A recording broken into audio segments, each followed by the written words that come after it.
এই যে ঢাকাতে আজকে নির্বাচনী প্রচারণা শুরু করলাম, আমরা তো তরুণ এবং বাচ্চা, তো আমরা নতুন কিছু করতে পারি কিনা প্রথমত পরামর্শ দিবেন। রাজনৈতিক প্রতিহিংসার জেরেই হাদি হত্যাকাণ্ড সংঘটিত হয়েছে বলে জানিয়েছে ঢাকা মহানগর পুলিশের গোয়েন্দা বিভাগ ডিবি। প্রাথমিক তদন্তে এমন তথ্য মিলেছে বলে এক প্রেস ব্রিফিংয়ে ডিবি কর্মকর্তারা জানান। ডিবি সূত্রে জানা যায়, নিহত হাদি সাম্প্রতিক সময়ে রাজনৈতিকভাবে সক্রিয় ছিলেন এবং বিভিন্ন আন্দোলন ও কর্মসূচিতে সরব ভূমিকা রাখছিলেন।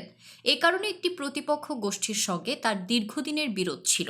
তদন্তে উঠে এসেছে, ওই বিরোধ থেকেই পরিকল্পিতভাবে এই হত্যাকাণ্ড ঘটানো হয়। শরীফ ওসমান হাদি বর্তমান প্রেক্ষাপটের রাজনৈতিক অঙ্গনে অতি পরিচিত ব্যক্তিত্ব ছিলেন। তিনি ইনকলাব মঞ্চের মুখপাত্র হিসেবে ভিন্নধর্মী রাজনৈতিক ধারার সূচনা করেন।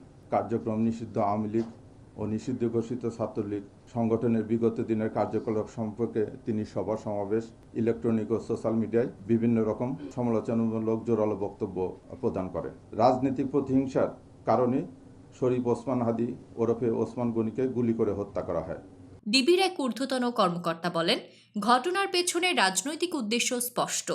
আমরা ঘটনার সঙ্গে জড়িতদের শনাক্ত করতে সক্ষম হয়েছি এবং কয়েকজন সন্দেহভাজনকে আটক করে জিজ্ঞাসাবাদ করা হচ্ছে। শুটার ফয়সাল করিম মাসুদ ওরফে রাহুল ওরফে দাউদ এবং তার সহযোগী আলমগীর হোসেন দয়কে পলায়নের বিষয়ে সার্বিক সহায়তাকারী তদন্তে প্রাপ্ত আসামি তাজুল ইসলাম চৌধুরী বাপ্পি পল্লবী থানা যুবলীগের সভাপতি ও ঢাকা উত্তর সিটি কর্পোরেশনের ৬ নং ওয়ার্ডের আওয়ামী লীগ মনোনীত নির্বাচিত কাউন্সিলর ছিলেন।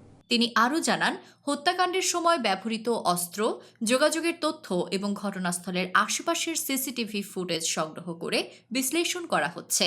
খুব শিগগিরই এই মামলার অগ্রগতি সম্পর্কে বিস্তারিত জানানো হবে বলেও আশ্বাস দেন তিনি। এদিকে হাদি হত্যাকাণ্ডকে কেন্দ্র করে রাজনৈতিক অঙ্গনে তীব্র প্রতিক্রিয়া দেখা দিয়েছে। বিভিন্ন রাজনৈতিক ও সামাজিক সংগঠন এই হত্যার সুষ্ঠু তদন্ত ও দোষীদের দ্রুত গ্রেফতারের দাবি জানিয়েছে। ডিবি জানিয়েছে, আইন শৃঙ্খলা পরিস্থিতি স্বাভাবিক রাখতে নিরাপত্তা ব্যবস্থা জোরদার করা হয়েছে এবং হত্যাকাণ্ডের সঙ্গে জড়িত কাউকে ছাড় দেওয়া হবে না। মোট 17 জনের বিরুদ্ধে পেনাল কোডের 120-এর বি, 302, 201, 109 এবং 34 ধারায় অপরাধ প্রাথমিকভাবে প্রমাণিত হয়ে উল্লেখিত আসামিদের বিরুদ্ধে বর্ণিত ধারায় অভিযোগপত্র আজকে দাখিল করা হয়েছে।